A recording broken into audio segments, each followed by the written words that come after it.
Bravo bosses. This is the Bravo Investigator podcast. I'm your host, Dana, and today we are talking about Summer House Season 10, Episode 6. Let's get into it.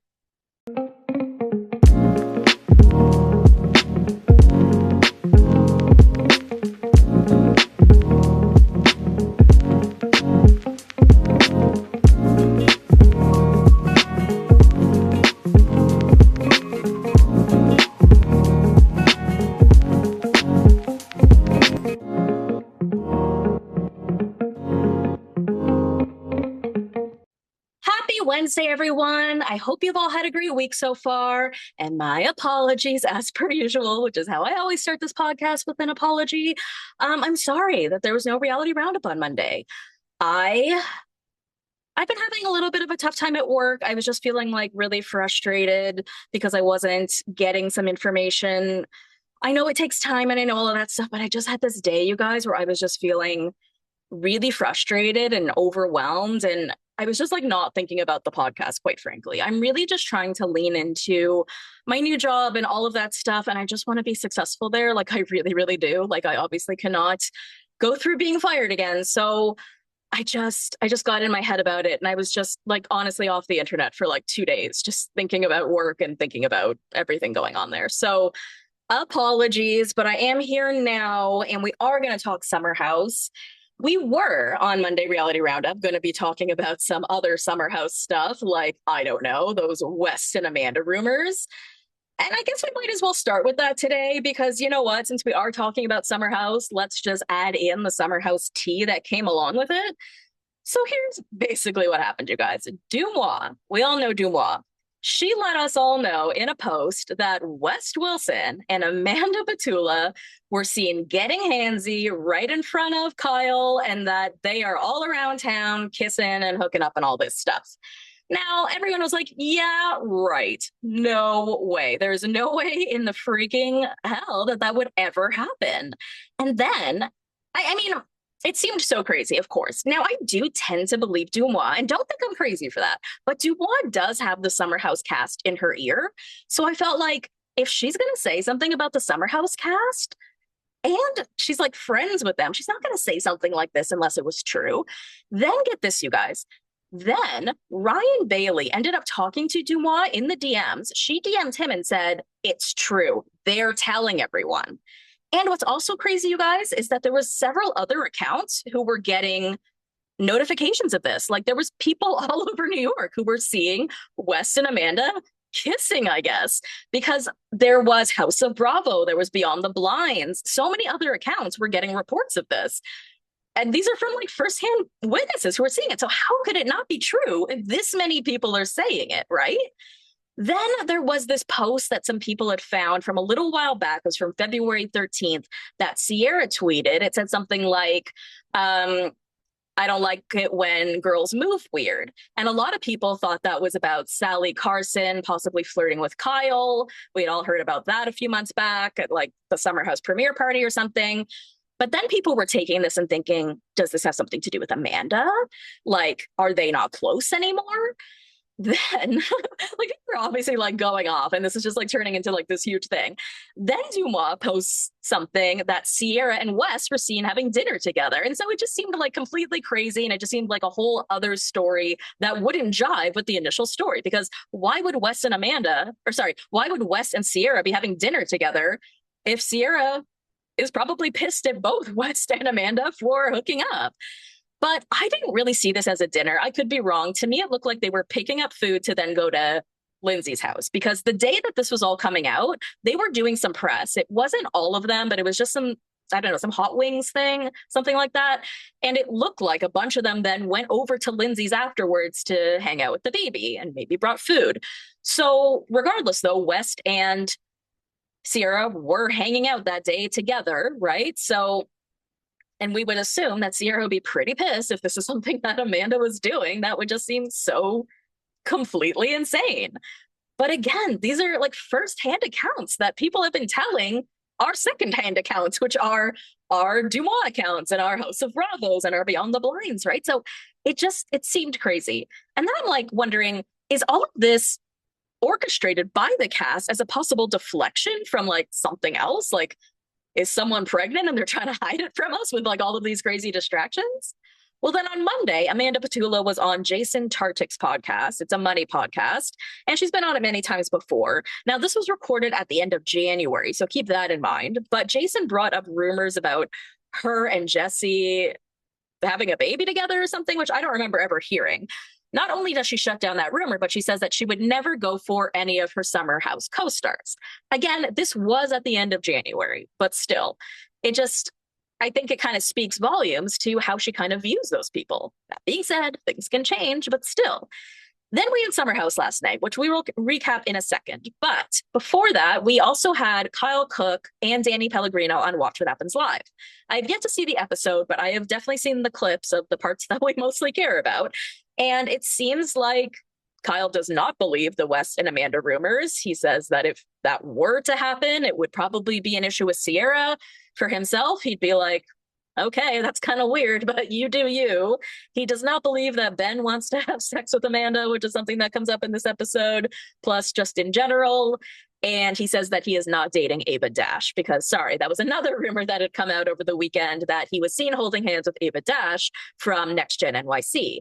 But it was a dinner. Like, if you look at the whole picture, it's Kyle, Jesse, there's a few other people. They're all holding hands as like a prayer circle or something. So at least all of that is confirmed. But I just thought it was interesting that the way Kyle framed it was like, this rumor about Wes and Amanda is so far-fetched, so ridiculous, so out there.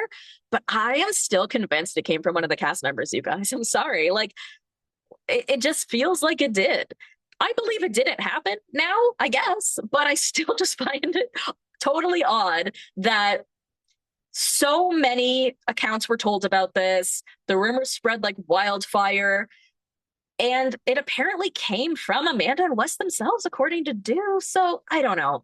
I don't know. Let's get into our recap because that's all that really matters right now. Now we pick up where we left off with Jesse and Sierra having that conversation where he's telling her that he feels like they're attracted to each other and he feels like it could have gone somewhere else. And he spoke to West about whether he could make out with her because he felt like that was like the proper order of things. And we remember Sierra saying last episode, I don't want to be looked at as like a sexual conquest. And he was like, I don't think about you that way. So when we pick up now in this episode, basically it's kind of awkward, right? Like it's a kind of an awkward place to lie, especially when you're like, I love you, but as a friend, and I'm sorry that it went this way and we're not going to make out, or we are going to make out. And I wish you didn't ask my friend if we were going to make out. So basically, they're glad they had this conversation, but yeah, the energy is definitely a bit awkward. Jesse tells the camera that he knows Sierra wants a relationship and he misread the situation and he's upset with himself. I don't know what he means by that. He misread the situation. He knows Sierra wants a relationship, like he said. He misread the situation. Either he means he misread that on this one-off, she would have been open to a makeout, or he's reading the situation as she wouldn't be interested in him as anything, like not even a boyfriend. I'm not sure. You know, he did say earlier this season he's ready for a relationship, but then in the last episode he said he wasn't sure what his intentions were. I felt like he shouldn't have approached anyone about this, not Sierra, not West, not anybody, unless he knew what his intentions were going to be, because the ramifications are huge. It could screw up the family. It could screw up the show, right? Like Scandal, you guys. So it's important that you like play your cards carefully, but also like decide what you want first. And you know, it is not worth it to just try to make out with Sierra when you know she wants more than that. And you know, it could kind of fuck up the whole friend group. But I guess that's what he's saying, right? Like that's why he tried to approach it the way he did, but I don't know, man, just a misfire all around. So it's Amanda's birthday, and at dinner, Ben, you know, he's doing his job as a reality TV star here. Remember, he's been on The Bachelor before, so I'm very impressed by his ability to do his job as a reality star. And remember in the last episode, he went to Soft Bar to see the progress that Carl has had, and at that meeting, Carl had mentioned that Kyle did not invest in Soft Bar while he had invested in Loverboy back in 2019, and he had invested $15,000. So at this dinner, Ben is bringing this up, and he's talking about Soft Bar, and he's like, so who invested? Did you invest? Did you invest? He points to Jesse, and Jesse's like, yep, I invested. And then Ben goes, Kyle, did you invest? And he knows that he didn't, right? So he's clearly like bringing this up as a storyline, but I'm loving it. And then Kyle's like, well, Carl approached me to invest, but I couldn't swing it with the state of things with Loverboy. As we know, he told us that he's not even taking a salary anymore. He had to take out $500,000 to pay his this, that, whatever, but he's trying to, I guess, make up for it by saying he's on the advisory board of Soft Bar and he's done like other events for Soft Bar. Now, Amanda's sort of making weird grins throughout this whole thing. And I don't know if she's having a separate conversation with somebody else and we're just not privy to it, or she's sort of grinning at this entire situation. But it was weird. It was definitely giving weird vibes. And then Jesse's like, well, Carl invested in Loverboy, right? And Kyle's like, yeah, he invested 15,000 in 2019. And then Amanda says, you didn't invest in Soft Bar at all?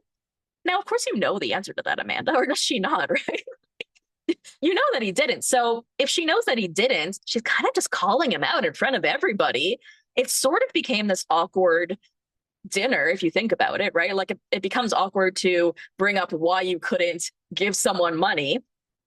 And we don't have his wife defending him in that regard whatsoever. I'm not saying she should. It just sort of felt like this conversation was very separate. Like this was a conversation that everybody was having with Kyle that didn't seem to really involve Amanda, nor did she seem like she knew anything about it, which I'm sure she does. But I don't know, by her reacting that way, her saying like, oh, you didn't invest in Soft Bar at all, it makes it seem like she's on Carl's side and like kind of looking down on her husband. Like, again, totally warranted, right? It was just the moment I felt was a bit weird because it's like a dinner, it's her birthday dinner, and she's sort of looking at her husband and being like, you didn't help out your friend, really?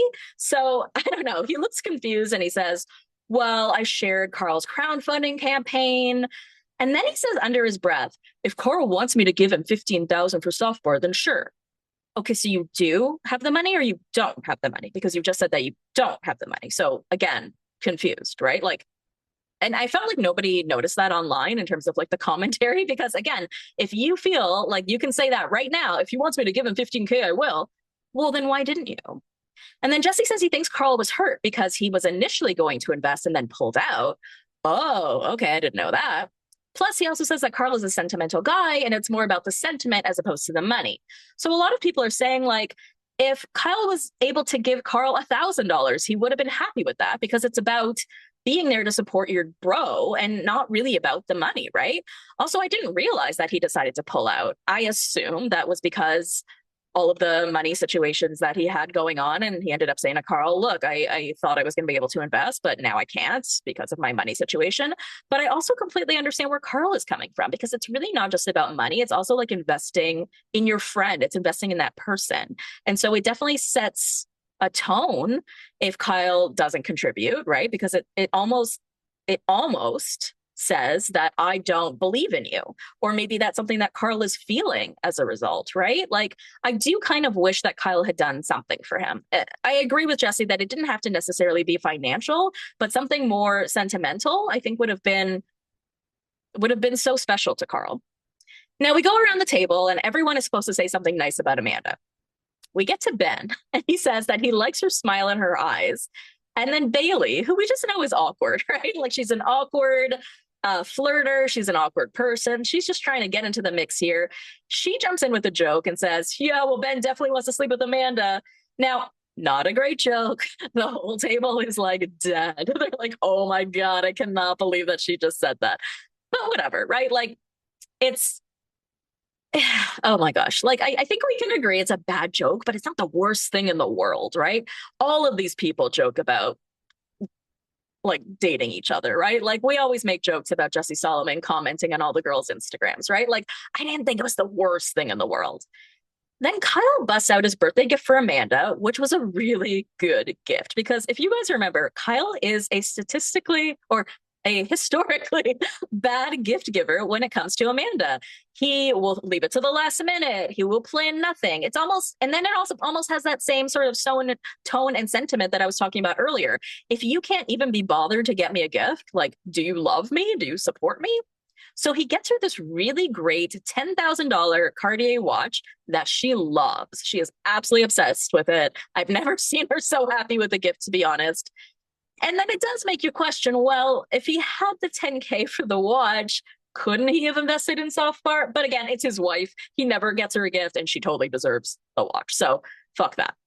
So then Ben tells the guys he's kind of upset about what Bailey said, and they kind of egg him on, which is kind of fucked up, right? They're just like, yeah, it was fucked up what she said. You're right. You should go talk to her about it. And then he's like, I don't like that she said that I want to fuck my mate's missus. And everyone starts dying. They're like, we can't believe that you talk like that.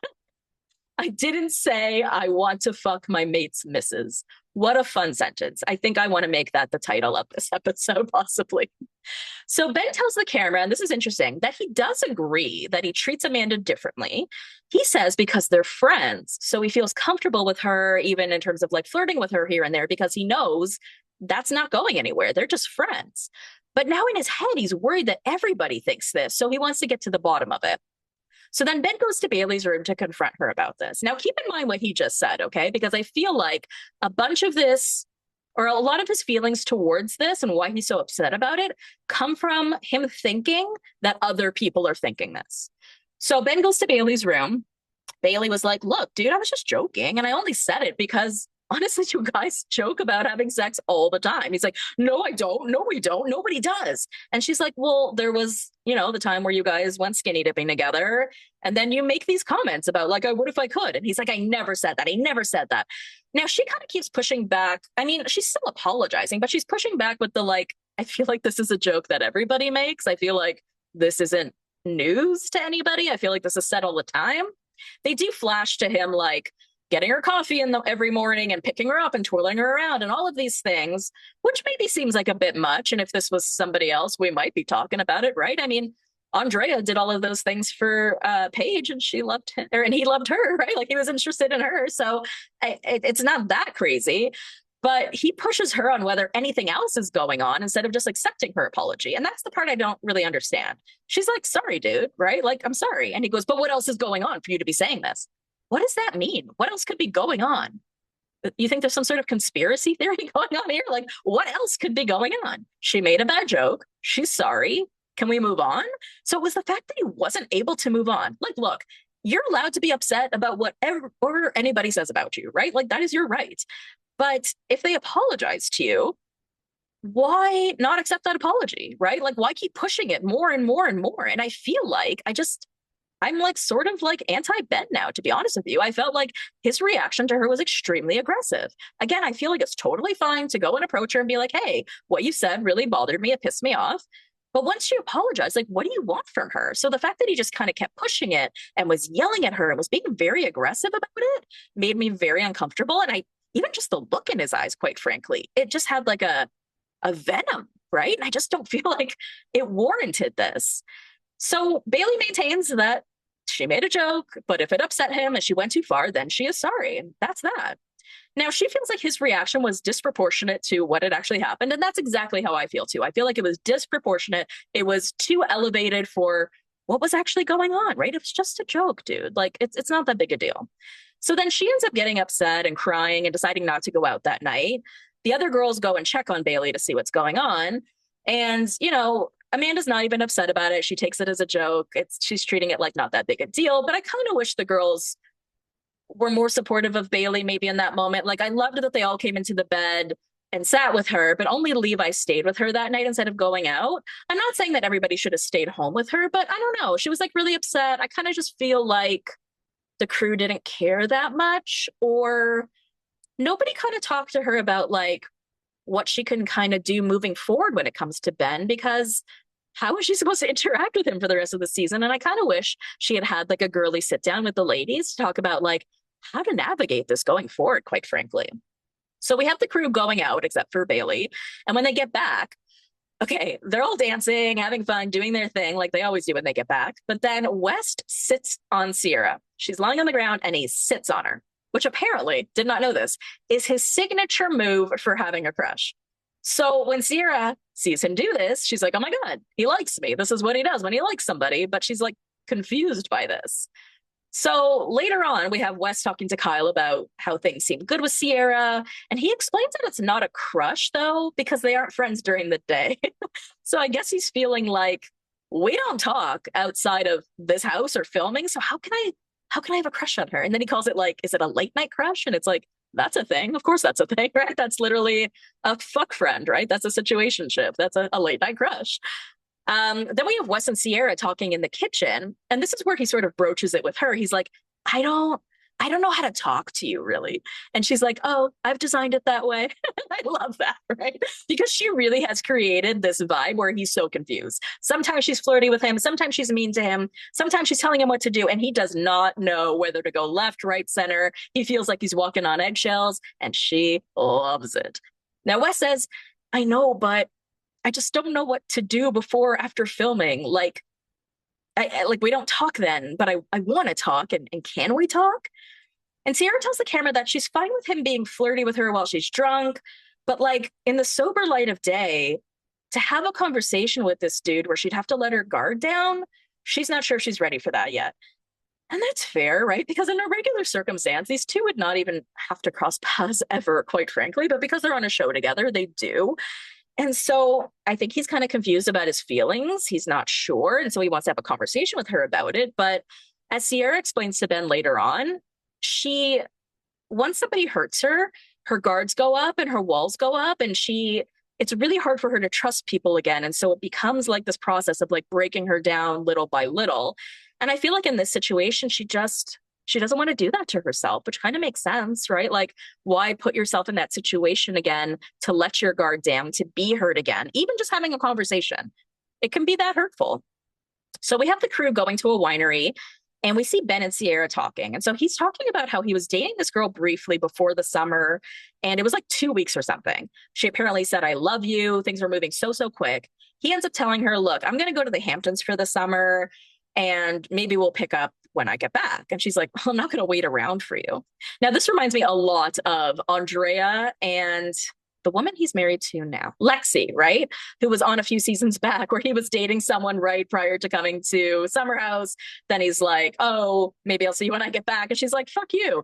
They're married now. So there's that. There's also Kyle and Amanda, where he was like, I need to be single for the summer, right? So we have heard about this before, and this girl's reaction is totally warranted. Now, I'm not sure if this is the girl he is currently dating, because he currently does have a serious girlfriend. I could fully just go look and compare these two girls, but I have yet to do so. Now, Sierra does encourage him to be honest with this girl and just kind of talk to her about how he thought it was too quick, but he has feelings, and just sort of like lay it all out. And this is where she explains to him that that would be the best way to do it, where for her, it's just so difficult for her to break down those walls once someone's hurt her and once they're up. So then we have this scene later on, ending the episode, where West and Ben are talking by the pool. And Ben is so playing like a wingman in a way. Like he's everybody's best friend. He's all the bros' best friend to talk to about their lady problems. That's really what it seems. Now we have Wes then saying to Ben, look, like, I love Sierra so much as a friend. It's so nice that we're finally in a place where we can kind of be friends. It's just nice to be in a good place. But when we were together, it was dreamy, which was an interesting word choice. He explains that what happened was basically that she wanted a commitment, she wanted a boyfriend, she wanted all those things, and he was just not in that place whatsoever. He says that he regrets it and he misses her. And then Ben's like, does she know that? And he's like, yeah, man, but I don't know what else to do.